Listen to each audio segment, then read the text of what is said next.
오늘 우리가 읽은 본문은 이제 종말에 대한 것을 언급하고 계신 예수님의 모습이 담겨져 있는 말씀입니다. 종말은 아마 모든 그리스도인들에게, 아니 어쩌면 이 세상 모든 사람들에게 있어서 무시하지 못할, 또 중요하게 여길 수밖에 없는 이슈일 것입니다.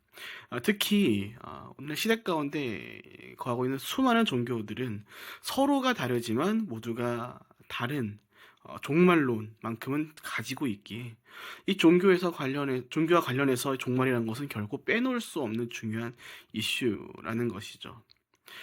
그런 종말에 대한 것을 오늘 예수님께서도 말씀하고 계시다라는 겁니다. 그런데 예수님께서 이렇게 종말에 대한 것을 말씀하실 때 우리가 오늘 무엇을 볼 수 있냐면은 세상의 사람들이 혹은 다른 종교의 사람들이 집중할 만한 것에 대한 것들을 이야기하지 않으신다라는 것입니다. 그래서 오늘 우리는 예수님의 말씀을 통해 과연 오늘을 살아가는 그리스도인들은 이 종말에 대해서 우리가 어떻게 대하고 살아가야 하는가, 오늘 우리는 종말을 어떤 모습으로 대해야 하는가를 우리가 함께 좀 나눠가 볼까 합니다. 우리 가장 먼저 본문 15절입니다. 예언자 다니엘을 통해 예언된 멸망의 가증한 상징물이 거룩한 곳에 서 있는 것을 보면 읽는 사람은 깨달으라. 예수님께서는 다가올 종말에 대해서 말씀을 하실 때 구약에서 이미 예언된 한 가지 예언과 그리고 예언에 등장하는 하나의 상징을 이렇게 말씀하십니다. 바로 다니엘을 통해 전해진 예언이고 그 예언관에 등장한 멸망의 가증한 상징물에 대한 것이었죠. 예수께서는 이 말씀이 성취될 때에는 큰 환란이 있을 것이니 도망치고 내려가지 말고 돌아가지 말 것을 당부하십니다. 참고로 해당 예언은 다니엘서 9장 그리고 11장, 12장에 등장하는 말씀으로서 성전 파괴에 대한 예언이 동반되어 있는 말씀입니다. 그리고 많은 경우 이 해당 예언이 성취되었다라고 여겨지는 한 사건이 있는데 바로 BC 167년 시리아의 왕인 안티오쿠스 4세로 인한 사건이 그러하다는 것입니다.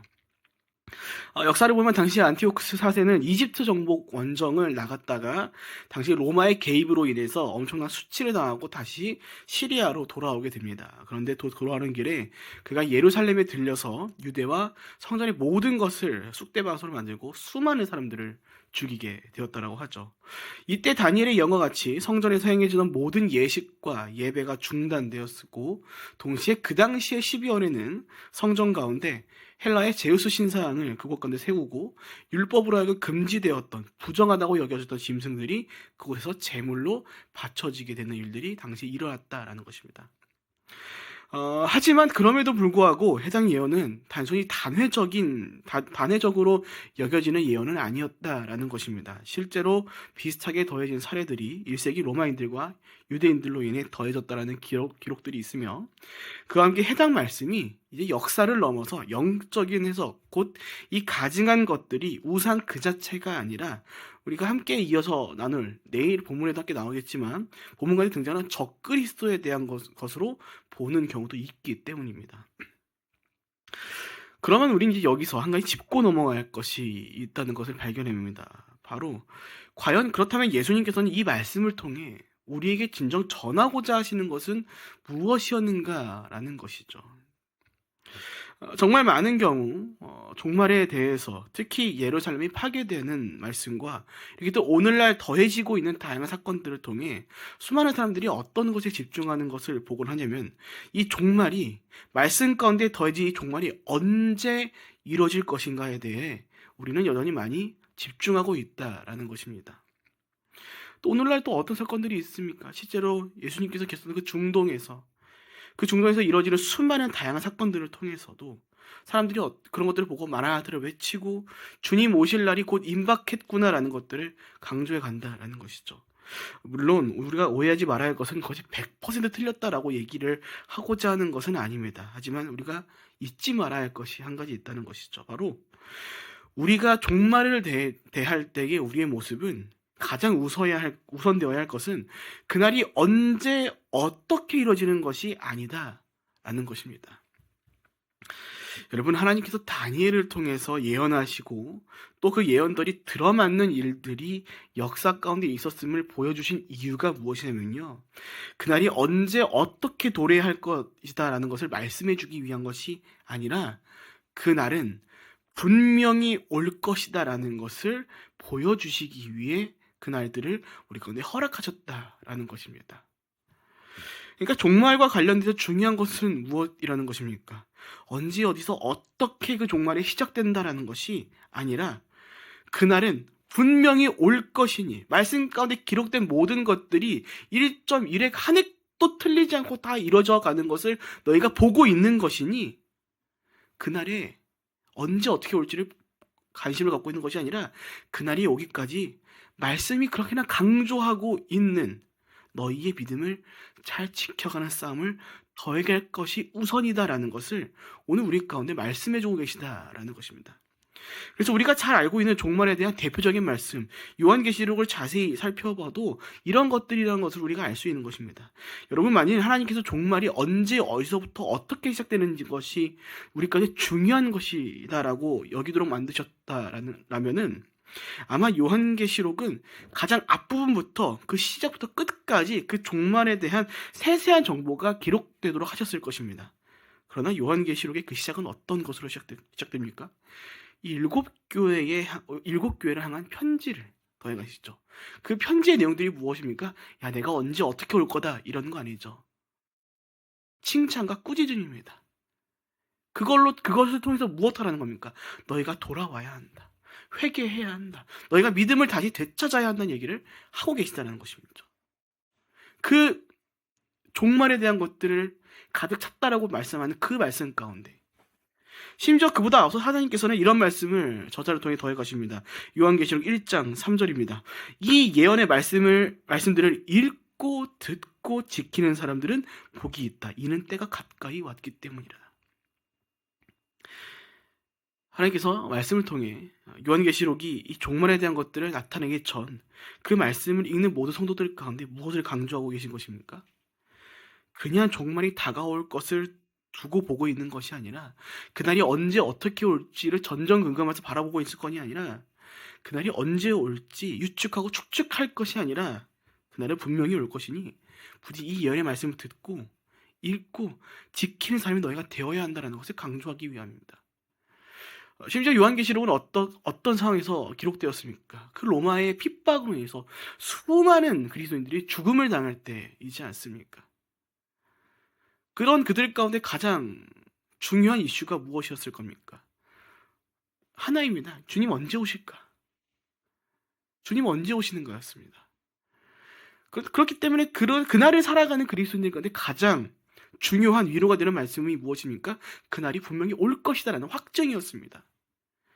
하지만 이미 예수님께서는 그날에 대한 것들을 우리 가운데 말씀을 하셨죠.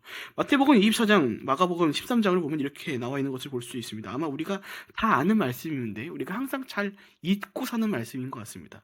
그날과 그때는 아무도 모르나니 하늘에 있는 천사들도 아들도 모르고 오직 아버지만 아시느니라.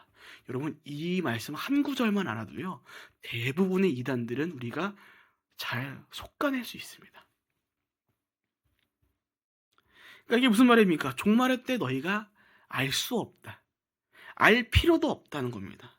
우리의 관심사일 수는 있겠으나 그것들을 온전히 알 길은 없다는 것입니다. 그래서 역사 가운데 비춰지는 종말에 대한 예언의 성취들은 그 의미가 언제 종말이 올 것을 비춰주는 것이 아니라 그날이 분명히 올 것임을 보여주기 위함이라는 것이죠.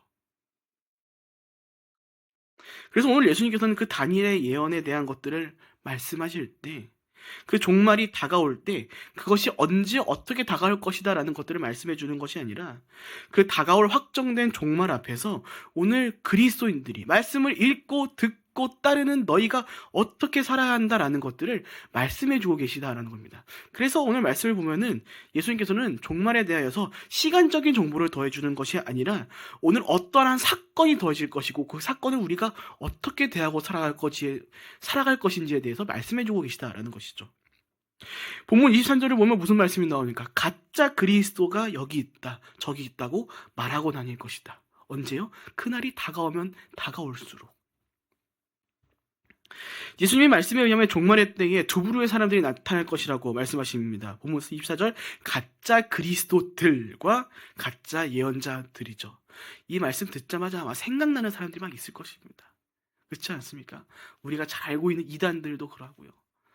또 참 안타깝지만 우리 기성교회에서도 뭐 본인이 예언자라는 것 마냥 이렇게 하는 모습들도 보여가는 것이죠.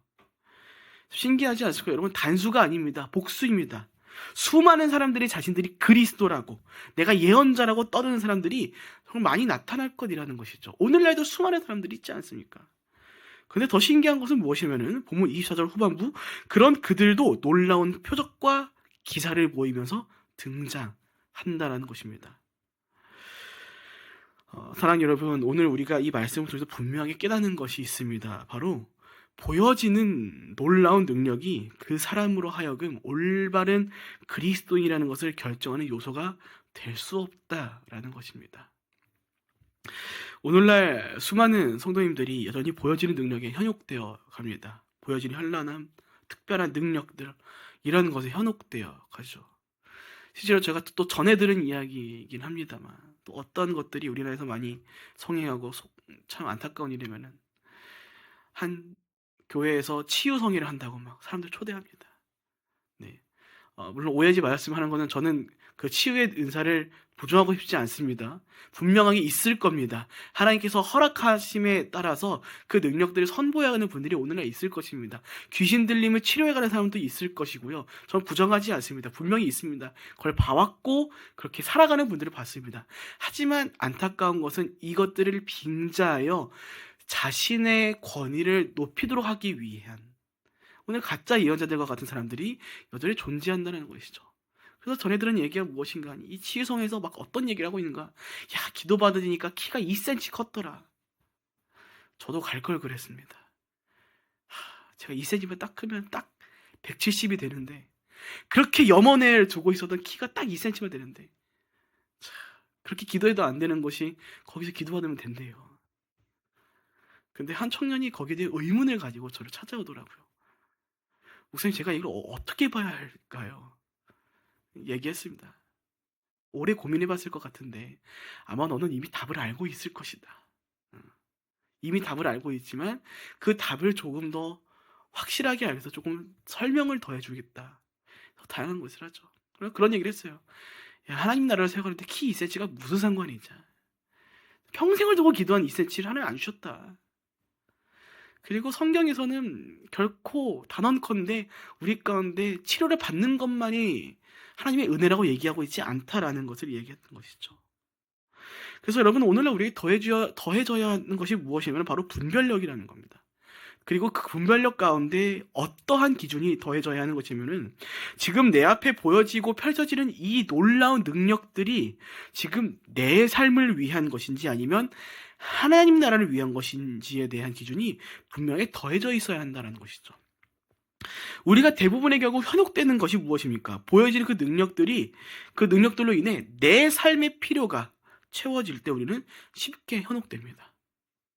쉽게 말해서 그 능력이 내 삶의 이득으로 더해질 때 우리는 쉽게 넘어진다라는 것이죠.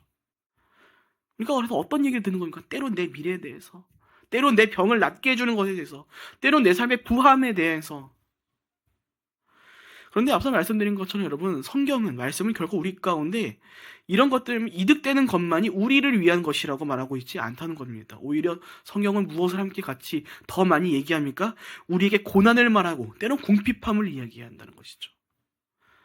그래서 많은 경우 이런 것들을 기준으로 하여금 어떤 말씀들이 대표적으로 많이 사용되는가 하니, 우리가 너무나도 잘 아는 사도 바울의 고백이라는 것입니다. 빌립보서 4장 13절, 내게 능력 주신 자 안에서 내가 모든 것을 할 수 있다. 이 말씀 하나만 가지고도 너무나도 서로 다르게 쓰이고 있다는 것을 우리가 발견하게 됩니다. 아마 말씀을 함께 오랫동안 나눈 우리 성도님께서는 아마 기억하고 계실 것입니다. 해당 말씀의 전제는 어디까지나 사도 바울이 더해간 앞선 고백이라는 것을 말했죠. 빌립보서 4장 12절, 내가 비천함과 풍부함 두 상황 가운데 처할 줄 아는 일체의 비결을 배웠다. 그러니까 이게 무슨 말입니까? 내가 예수 그리스도의 제자로 살아가는도, 사도로 살아가는 나에게도, 그리고 그 길을 따라갈 이 땅의 모든 그리스도인들에게는 이 두 가지 상황이 함께 올 수 있다는 겁니다. 그리고 그 모든 상황 속에서 내가 그리스도로 살아갈 모든 능력을 더해 주시는 분은 하나님이시기에 내가 그분 안에서 그렇게 그리스도로 살아갈 모든 능력을 펼쳐갈 수 있다는 겁니다. 어떤 상황에서요? 부할 때도, 궁핍할 때에도. 하지만 이런 분별력이 없는 분들은 또 이렇게 거짓된 능력으로 사람을 현혹하는 사람들은 이 말씀을 어떻게 사용하고 이해합니까? 내가 다 할 수 있다. 하나님 내 능력 주셨다. 그것 통해 하나님 낫게 하고 놀라운 표적과 기사를 보이게 함으로 하나님이 내게 좋아 보이는 것들을 다 부어주셨다라고 착각하게 만들고 또 그것을 믿게 만든다라는 것입니다. 여러분, 그래서 종말이 다가올수록, 아니 이미 확정된 종말이 시작된 이때에 우리가 분별력을 가지고 있는 것은 정말로 중요하다라는 것입니다. 결코 보여줄 능력이 온전한 믿음이 있다는 것을 나타낼 수 있는 기준이 될 수 없기에 우리는 잘 기억해야 하는 것이죠. 우리가 얼마 전에도 함께 나누지 않았습니까? 여러분 좋아 보이는 결과요, 외식하는 사람도 그렇게 합니다. 어쩌면 외식하는 사람들이 보기에는 더 훌륭한 결과를 선보일 수 있습니다. 그러나 그들을 향해서 예수님이 뭐라고 말씀하십니까? 이 회칠한 무덤들아, 겉은 번지르르하게 회로 칠하긴 하지만 그 본질은 썩어 문드러진 시체가 가득 차 있는 무덤을 피할 수 없다라는 존재라는 것입니다. 사랑하는 여러분, 결코 부정하고 싶지 않습니다. 오늘날에도 이렇게 능력 있는 자들 분명히 있습니다. 결코 틀린 것이 아닙니다. 하지만 그래서 우리가 오늘날 더 분별해야 하는 것입니다. 또 보여지는 능력에 현혹되지 말아야 하는 것입니다. 종말의 때에 예수님께서 시간과 장소에 대한 것을 말씀하지 않으셨다는 것은 곧 그 종말의 때에 가장 중요한 것은 그게 아니라 그날이 다가올 날까지 오늘을 살아가는 모든 그리스도인들이 이뤄갈 것은 각자의 믿음을 지키는 이다라는 것입니다. 그래서 예수께서 말씀하신 것입니다. 본문 25절, 내가 미리 너에게 일러두었다. 이거 무슨 말입니까? 내가 너에게 이미 말해두었다. 말씀을 통해서 너희가 현혹되지 않도록 분별할 수 있도록 미리 알려두었다는 것입니다.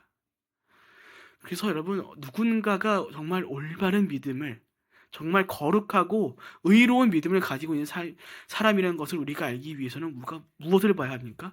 펼쳐지는 능력이 아니라 그 삶 전체를 바라봐야 하는 것입니다. 그러니까 그런 능력으로 잘못된 삶을 사람들을 보면 어떻습니까? 사람들이 보여지는 것은요, 기가 막히게 살아갑니다. 막 말은 뭐 얼마나 또 청산유수인지 막 말 한마디로 막 사람 울고 웃게 만들고 기가 막히게 해요. 근데 정작 그 삶을 돌아볼 때 무엇을 발견하게 됩니까? 사람들이 아무도 없는 곳에서, 또 몇몇만 있는 곳에서 자신의 본심이, 본인의 그 악함이 드러나는 겁니다. 그러니까 그게 겉과 속이 너무 다른 것 아니겠습니까? 그래서 특히 저와 같은 이 목회자로서, 이 설교자의 자리로서 살아가는 것이 제일 힘든 겁니다. 매일같이 말씀을 준비해서 그 부끄러움 앞에 설 수밖에 없거든요. 근데 그것이 점점 우리 가운데 악함으로 물들 때 우리가 무엇을 발견하게 되면요, 내가 악함으로 잠식되어 감으로 그 마음의 양심에 대한 가책이 점점 마비되어 가는 것을 보게 되는 겁니다. 근데 그것을 또 누가 봅니까? 나는 못 봅니다. 다른 사람은 봅니다. 근데 점점 그것이 커져가고 나의 삶이 악함으로 잠식되어 갈 때 그것을 발견하지 못하기에, 내가 잘못되었다는 것을 내가 발견하지 못하고 다른 사람이 발견하기에, 또 내 악함은 점점 가장 큰 모습으로 나타나기에 더 이상 막을 수 없는 삶이 돼버린다라는 것이죠. 그렇게 사랑하는 여러분, 부디 오늘 종말의 때를 기억하실 때마다 기억하셨으면 좋겠습니다. 우리가 중요하게 여겨야 할 것은 언제 어디서가 아니라 오늘 우리의 믿음을 지키는 일이라는 것입니다. 그래서 우리가 종말의 때를 기억할 때는 주님 다시 오는 것이 종말이기도 하지만 한편 동시에 우리를 현혹하기 위한 일들이 함께 일어나는 시간이 종말이라는 것입니다. 그래서 우리가 우리의 삶을 보고 영적인 싸움이라고 얘기를 하는 겁니다. 그 악한 권세들은, 세상은 우리로 하여금 믿음을 빼앗기 위한 아주 엄청난 노력들을 더해갈 것이기 때문에 우리의 싸움은 함께 나눴던 것처럼 혈과 육으로 싸우는 게 아니기 때문에, 그 악한 권세자들과 싸우는 것이기 때문에, 그래서 분별력을 가지고 우리의 믿음을 지키기 위해서 그 엄청난 싸움을 더해가야 하는 것이죠. 그래서 한편 우리가 잘 기억하고 있는 말씀이 무엇입니까? 전신갑주에 대한 것이죠. 특별히 우리가 잘 아는 건 무엇입니까? 우리가 그래서 맞서 싸우게끔 하기 위한 그 유일한 공격의 수단을 하나님께서는 뭐라고 말씀하십니까? 말씀이라고. 거기 성령의 검이라고. 그래서 여러분 말씀을 덮어놓고 신앙생활하면 안 되는 겁니다. 잘 펼쳐놓고 그 말씀을 내가 오늘 잘 읽어가면서 또 말씀을 전하는 자들은 정말 건강하게 거룩하게 그 말씀을 전하는으로 말미암아 모든 사람들이 그 영혼을 믿음을 지켜갈 수 있도록 하기 위해서 정말 올바르게 말씀을 전하기 위한 싸움들을 이뤄가야 하는 것이죠. 근데 그것을 언제까지 이뤄가는 것입니까? 주님 다시 오실 그날까지. 그날이 언젠 줄 모르겠지만 그날이 올 것이라는 것을 분명하게 우리 가운데 말씀하셨으니 그것을 믿고 그날까지 그 싸움을 더해가야 한다는 것입니다. 그렇게 사랑하는 여러분 기억하시기 바랍니다. 종말은 우리 가운데 주님 다시 오시는 날인가 동시에 우리를 현혹하기 위한 존재들이 점점 더 악해지는 시간이기도 하다는 것입니다. 그것을 기억하시고 부디 종말 앞에서 현혹되지 마시고 분별력을 가지시고 믿음을 지켜가는 모습으로 말미암아 우리가 주님 오시는 그날까지 그 영적인 싸움을 정말 훌륭하게 다 이뤄가시고 주님 다시 오시는 그날 칭찬을 받아가시는 저 여러분 모두가 되시기를 주님의 이름으로 축복드립니다. 아멘. 우리 함께 기도하겠습니다. 살아계신 하나님 아버지, 근데 오늘 우리가 말씀을 기억함으로 말미암아 우리가 종말을 대할 때 언제 어디서 어떻게 일어나는지 집중해가는 것이 아닌 그날은 분명히 올 것이기에 그날을 앞두고 살아가는 우리가 믿음을 지키기 위한 고군분투를 이뤄가는 한 사람 한 사람이 되어갈 수 있도록 주님께서 친히 인도하여 주시옵소서. 특별히 그 삶을 살아갈 때 아버지 우리가 온전하게 주의 말씀을 또 온전하게 그 영적인 것들을 분별할 수 있는 분별력이 그 지혜가 우리 가운데 더해지기를 간절히 기도합니다. 주님 다시 오시는 그날을 앞두고 수많은 사람들이 자신들이 예언자라고 자신들이 그리스도인이라고 말하고 다닐 것이며 그 나타난 모든 자들이 우리를 현혹할 만한 훌륭한 또 위대한 아름다워 보이는 능력들을 선보여가며 우리 앞에 설 것입니다. 아버지 그 앞에 우리가 설 때에 그것들을 거절할 수 있는 분별할 수 있는 지혜를 더하여 주시옵고 우리가 주님 다시 오시는 그날까지 말씀에 의지함으로 말미암아 이미 우리 가운데 일러 두셨다고 말씀하신 그 주의 말씀에 의지함으로 말미암아 우리가 그 영적인 싸움들을 이뤄갈 수 있도록 인도하여 주시옵소서. 그렇게 아버지 특별히 우리 가운데 필요한 모든 것들을 더해 주시기를 간절히 기도합니다. 우리가 세상 의지하지 아니하고 오직 주님만을 의지하는 삶으로 오늘을 살아가기 원하오니 각자의 부르짖는 기도 가운데 귀 기울여 주시옵고 또 각자의 삶 가운데 모든 필요들을 주님 더해 주시어서 우리가 오늘도 주님만 바라보고 살아가는 정말 거룩한 그리스도인들이 교회의 이름과 같이 믿음으로 살아가는 자들이 될 수 있도록 인도하여 주시옵소서. 그렇게 우리를 오늘도 인도하실 것을 믿고 감사하며 살아계신 예수님의 이름으로 기도합니다. 아멘.